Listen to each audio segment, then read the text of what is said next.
And welcome to Sasquatch Says. I am your host, Dan Wetstein. Unfortunately, my co-host can't make it. She just had a surgical procedure on her throat. So obviously, you need your throat to talk. So she won't be here most likely. If she jumps in, great. If not, again, we appreciate you, Callie. Get better soon. And we look forward to having you back on the podcast as soon as you are able to. So keep her in your prayers. Hopefully she recovers quickly. That way we can go ahead and get Callie's keys moving forward into the offseason. But that is what we are here to talk about today. We are here to talk about the Colorado Avalanche and their offseason. It is in full swing. NHL free agency just hit yesterday. They had the draft last week. I'm sorry we were unable to do a live then. We really wanted to, but I mean, really wasn't much of anything to talk to about with the Avalanche. So we're just going to go ahead and jump into the draft. First off, get it out of the way, and then move on to the meat of the offseason, which is free agency. So first up, who did the Broncos? Wow, my head is so far out of there. I'm already on to the next podcast. I apologize, guys. I'm going to get myself together. We are talking Avalanche. We are going to talk Avalanche. I promise. Anyways, National Hockey League draft recap. Who did the Avalanche draft in with the two picks that they had after all the trades for Kemper, Nichushkin, and I forget the other kid. He's not even on the team anymore. But anyways, there was another trade that ended up giving up every draft pick the Avalanche had this season outside of their 6th and 7th rounders. Those are the only two picks that the Avalanche had left. But as I told you all on Twitter, this is a Kroenke team. Kroenke has made it absolutely clear. It does not matter what sport he's in. It is F them picks. Give me the vet. Give me the guy I know that is a known quantity, and you can have all the rookies you want. We don't want rookies. We want vets that are going to win championships, and he's proven that it works. He did it in LA with the Rams. He's now just done it with the Avalanche here in Colorado, the Rapids here in Colorado, got the Nuggets all the way to the playoffs with nothing but Jokic on the roster because, again, they said F them picks and traded away all of them until this year. So sitting here consternating about, oh, did they get enough in the draft? It doesn't matter. They just won a Stanley Cup. It works. What they do in Denver with the Kroenkes, or anywhere with the Kroenkes, really, it works. He's proven it works across every sport that he owns a team. And he pretty much owns a team in just about every sport, I think, but cricket. And I think that's about the only sport Kroenke does not own a team in. So if he can make it work across sports, who are we to question? So yes, the Avalanche only had 2 picks. Yes, the Avalanche got a 6th and 7th rounder. Doesn't sound like they got much, but actually, as per Joe Sakic, he just goes out there and steals things. He is a thief in the night. That is exactly what Joe Sakic is, and he robs everybody. It doesn't matter where it is. It doesn't matter if it's in trades. It doesn't matter if it's in the draft. It doesn't matter if it's on the ice. Sakic just takes. He's like a honey badger. He don't care. If he wants it, he takes it, and he's only going to give you what he does not want in return, and you're going to like it and deal with it. And so the two kids that are now Avalanche are Chris Romaine, a defenseman. He's 6 foot, 195-pound, really much more of a mauler. He's got a very specific type of game, and that is to be an enforcer.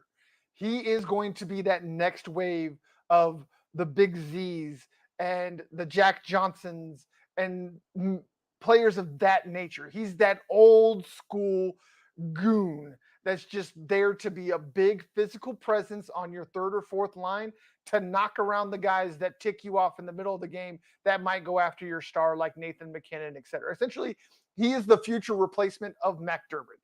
That is what his job is going to be, but at a much cheaper rate than what you're paying McDermott right now as a veteran. So that's essentially what Chris Romaine is and what he will do to add to this roster. Next up, people are talking about they need a goalie. Well, Sakic went out and got him a goalie. He might not be the top goalie in the draft or on any draft board for that matter. And his name is Ivan Zhigalov. He is from Belarus, which is a country just next to Russia, which we all know in the Ukraine conflict has taken the side of Russia and helped, attack Ukraine. But that's another story for another day.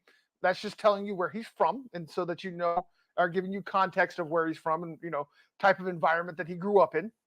Not a judgment. Kid didn't invade Ukraine. I got no problems with him. But Zigulov is a 19-year-old goaltender that started out as a figure skater. I know there's some people that are going to laugh because they're children and they're stupid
Testing, testing.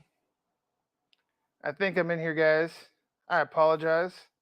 Let me double check everything. I'm not sure what happened there. I just got booted.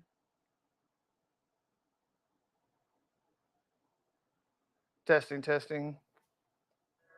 Okay. I apologize, guys. I do not know where I got booted. Bear with me just a moment here while I recheck everything.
All right, guys, I'm back. Sorry about that. I had to do some maintenance here and clear off some things. I'm guessing that my connection just screwed me, but it's looking like things are back and stable. I do apologize, but I am back. All right, so I don't know where I went or where I lost, but we're just going to start over from NHL free agency that opened on July 13th. Uh, Again, going over all the free agents that the Avalanche have went out and got outside of their own free agents have been all minimal deals. They are not looking for the splash because, as I said before, they have all the splash. They have McKinnon, they have McCarr, they have Dog. They went out and got Georgiev to plug the one big hole they had. They still got Kadri out on the open market, but that is what it is. It'll work its way out. Either they'll get Kadri back or they'll find somebody that'll be serviceable. They might not be as good as Kadri, but they will fill that hole. But again, this is why I've told y'all on Twitter, don't freak out. It doesn't matter that they only had two draft picks. It doesn't matter that they had a bunch of free agents. They were going to get the important ones done. They were going to get the important things taken care of. And they have. They filled up all the depth pieces that they need. They got an Andreas England, a defenseman out of Ottawa, on a 1 year, $750,000 contract. Charles Hudon, a forward previously of Montreal, on a 1 year, two-way contract, $750,000 guaranteed if he makes the NHL roster, $400,000 if he makes the AHL roster with the Colorado Eagles. Josh Jacobs, a defenseman previously of Carolina, a 1 year, $750,000 deal. Jonas Johansson, a goaltender previously of Florida and Colorado, 1 year, $750,000, and Spencer Smallman, a forward previously of Carolina, 2 years, $1.525. So these guys are all depth pieces. And this is all that you're going to get on the open market from the Avalanche because they had so many in-house free agents that they needed to re-sign. They started out with $25 million in cap space before they made all these re-signings. They're now down to a little bit over $4.5 million is what they have left.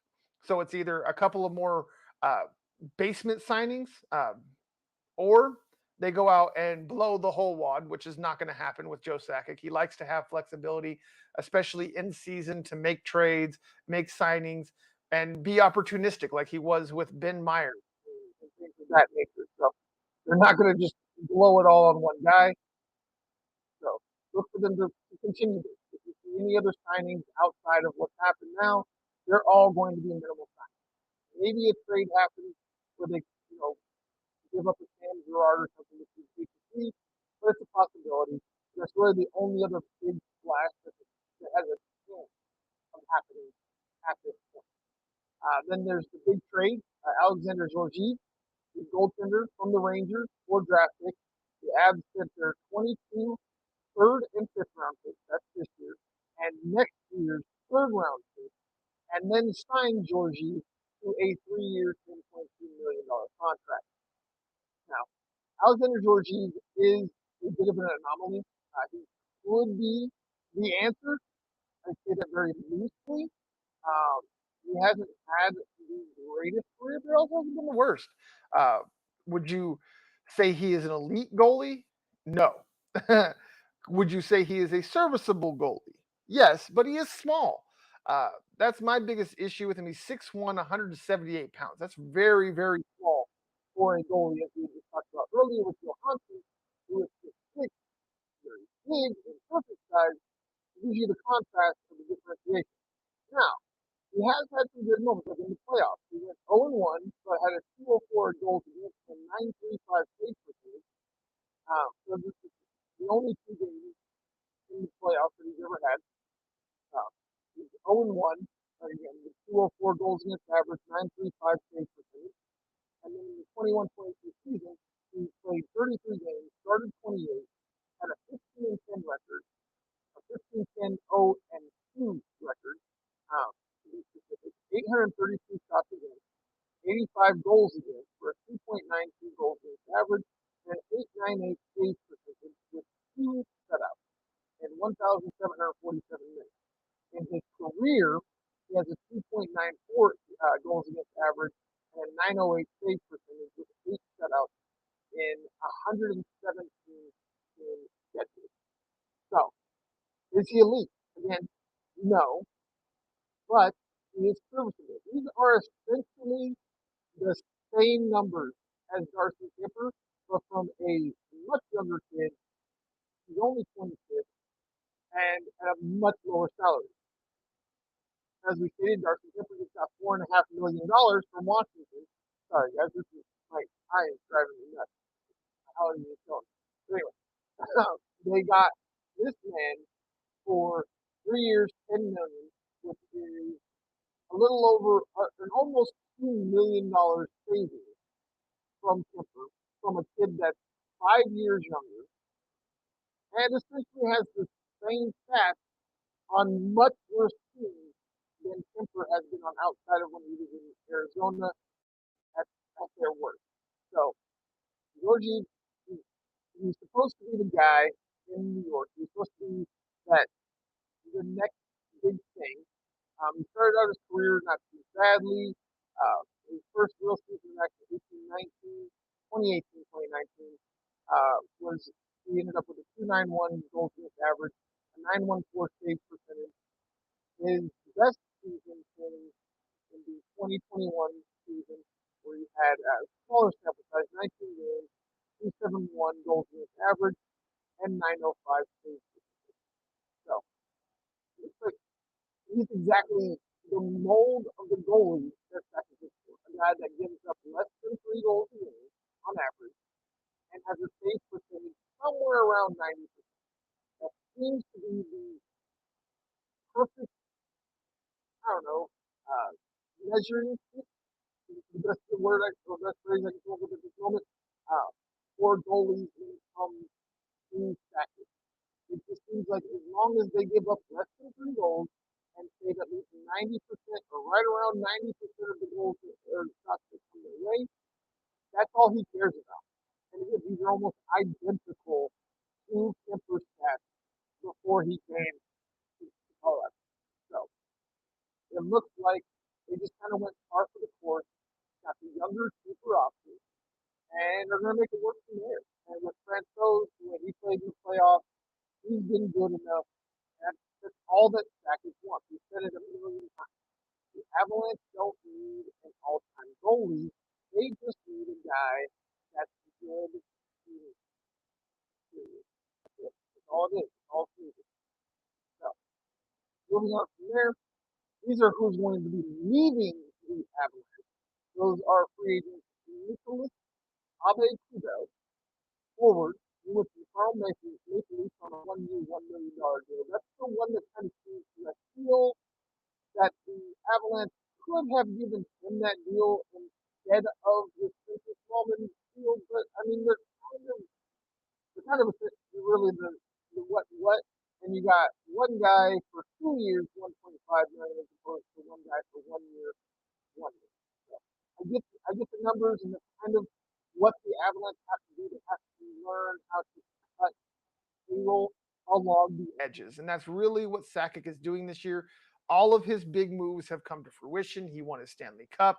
Everybody's looking for a pay raise. So, like McKinnon, Landeskog just got his. Nichushkin just got his.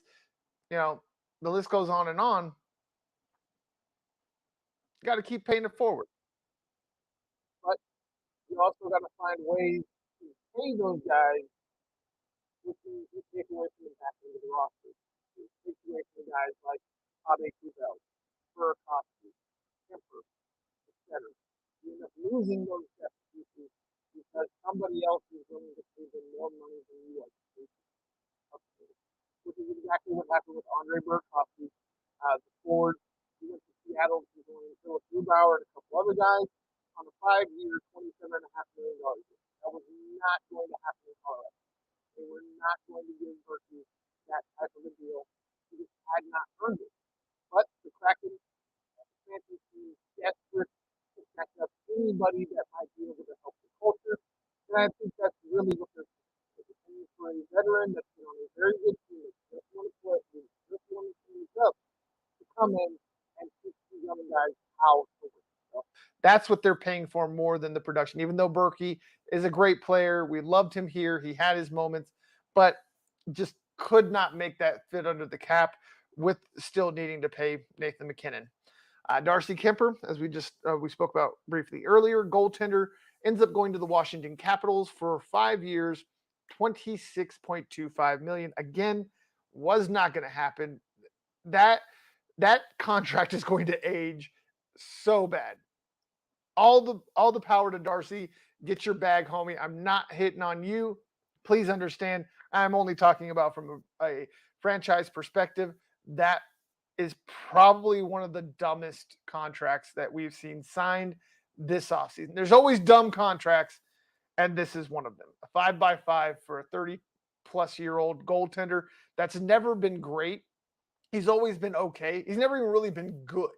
He's just been okay. He's been a serviceable goaltender that has his moments from time to time where he looks really good. And giving him a 5x5, man, that's just insane to me. I can't believe he got it. But hey, again, not mad at you, Darcy. Get your bag, homie. Not mad at all. Next up is Nico Sturm, a forward. Went to San Jose, 3 years, $6 million. This feels like a guy that just kind of was miscast. He never really got the ice time maybe he wanted or needed to be as good as he could have been. But new place, new start, fresh perspective. Hopefully, he does wonders for Sturm. He had his moment. He helped save the Avalanche. He helped them get to the Stanley Cup. He deserved his roster spot, but I just don't think he got as much as he wanted out of Colorado, and there's no way that Sasquatch is going to give him 2 years and annual average value. All of a sudden, AAV of $2 million. He just couldn't afford it, and I don't think he's worth it unless he really turns the corner there in San Jose with more ice. And then next up is all the wonderful re-signings that the Avs have had. Who's re-signing? Who is most crucial? I think they're all crucial, but I love them all. Andrew Cogliano, forward, 1 year, $1.25 million. Darren Helm, another forward, 1 year, $1.25 million. Arturi Lehkonen, the forward, 5 years, $22.5 million. Probably the most underrated move of the 21-22 season was snatching up Arturi Lehkonen. He was a key top in that Stanley Cup run and getting him back for 5 years and less than $5 million. There's no way you cannot. If you can convince me that Lehkonen would not have gotten more on the open market, there's no way you can convince me. There is absolute certainty in my soul that man at the least would have got a 5x5, if not more. He should have gotten at least a $5 million a year deal after the way that he showed. Maybe he's not worth that to other teams, but to the Avalanche, he's definitely worth it. And for Sakic to get him in at $22.5 million over 5, chef's kiss. Beautiful, beautiful master. And then the next best deal, in my opinion, is Josh Manson, the Manimal defenseman, 4 years, $18 million. Again, another guy that you cannot convince me could not have gotten at least a 5x5 out on the open market, and then turns around and gets just takes 18 million over 4 with the Avalanche. So kudos to Sakic again. Chef's kiss. Absolutely delicious to watch the way this man works. And then you have Jacob McDonald, the defenseman, got him re-signed for 2 years, 1.525 million. So veteran minimum, keeping just trimming that fat. Keep trimming that fat, and the trimming all of that fat is what allowed the biggest splash so far of Sakic going out and making sure that the nuke, Valerie Nichushkin, got to stay in Denver for the rest of his career, 8 years, $49 million. The man got paid if he deserves it. The nuke is a piece, and him being on that line, the game that they play with the Houston Kings and the Cannon is just gorgeous. And the fact that Sakic was able to keep that together, the Houston was crucial for winning that Stanley Cup. The fact that he was able to sit up there and give him for that 8 years, 49 million was just beautiful. It was the one move I had to have happen. Kadri, I would love to see him come back, but the Luke was he was a must-have, the number one priority. Sakic made him that way, and he blows the deal.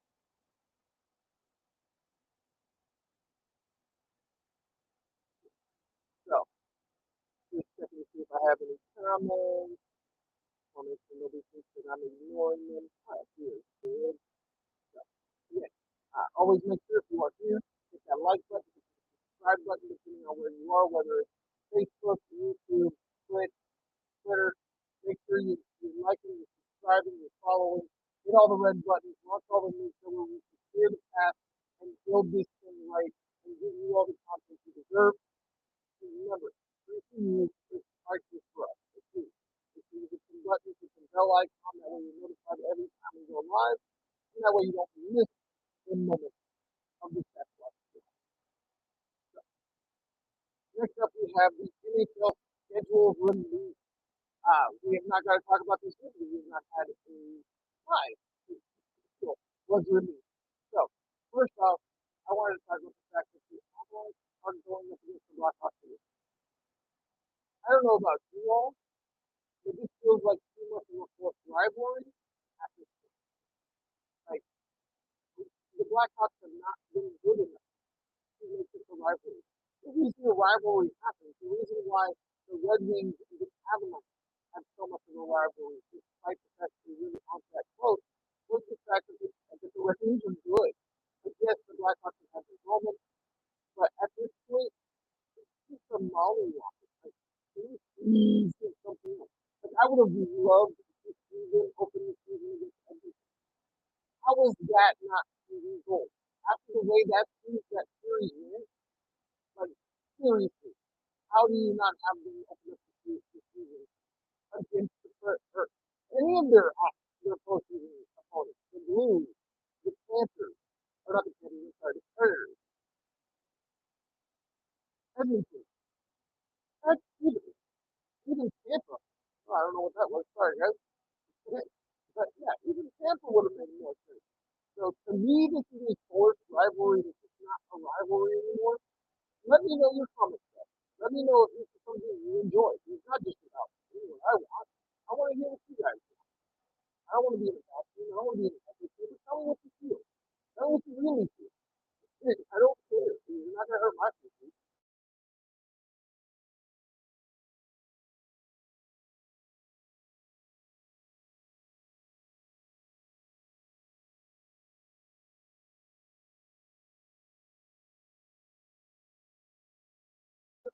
It doesn't matter. Let me know, and I will respond. I love that. So, the biggest thing about me with the schedule, though, isn't so much just the Blackhawks sports rivalry. It's the fact that they have three back-to-back in the first month. I do believe this is a big deal. And I think the people that think it's a big deal are justified in saying so. It's kind of ridiculous if you have the Stanley Cup champ being road graded. That's a lot. That's a lot of hockey. 3 back-to-back in the first 4 weeks. That's almost a back-to-back a week. Y'all just trying to wear folk out at the beginning? Y'all just trying to ensure that they don't repeat? I don't get it. That's insane. Um, but yeah, outside of that, it seems like a pretty good schedule. Like once they get past that first month, it really kind of dies down. They're back to maybe 1 or 2 back-to-back in a month. So hopefully that's just what it is. Just trying to get them all out of the way at the beginning. That way we get back to some normalcy after that. I don't know, but the schedule makers really try to screw the piece right there. Um, but again, let me know what you think. What is your favorite? What is your favorite stretch of the schedule? Do you think some back to back in the first month are too much? What of any of these do you have an opinion? Or if you don't, still give a comment, but please let us know. Let us know what you think, what you want to know, what you want to see on the next episode. I'm not just saying good things. Please, leave comments. Send me notices. Send me DMs, whatever. If there's a story you heard, a story you want more in-depth information on, any of those things, just let me know. I am more than happy to add them to you. I am not interested in it. I am here to review the content you want. I do my best to research and figure out what stories y'all are looking for to bring in here, but I would much rather just hear from you directly. What do you want to listen to? What stories do you want to hear? So please, go ahead, get in the comments, get in the thread, let me know, tweet, wherever. All of the links are in the description. As always, right down there, that is our Twitter. We just hit 2.25 thousand followers on Twitter and have been verified as a news organization. And you can even tip us. So go over to Twitter, follow us, even tip if you like. Every dollar that you tip us goes to creating new content for you, whether it's paying people to do it or just paying for this, etc. It all goes back into the business. It's not just here to line my pocket. I am here to create a news organization that gives you what you want when you want it, and I can't do that without money. You can't do anything in this world without money. So one of the new ways that we have of getting funding is it's on Twitter. You can also go to our flag shop on www.theanswer42media.net. Again, that link is down in the description. You don't have to memorize it.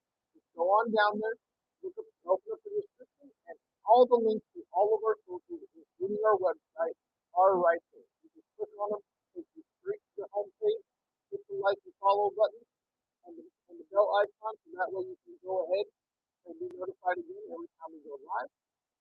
But this is a good place to end it. We're almost done here, and I got to go get ready for another live. So, man, this live's just not working for me today. So I just got a notification that Facebook might not be working. So I apologize, Facebook, if it's not working. But it is what it is. So, it seems like everything's telling me to go ahead and end this live. So I'm going to go ahead and end it now. As always, the Sasquatch says, I am your host, and next time,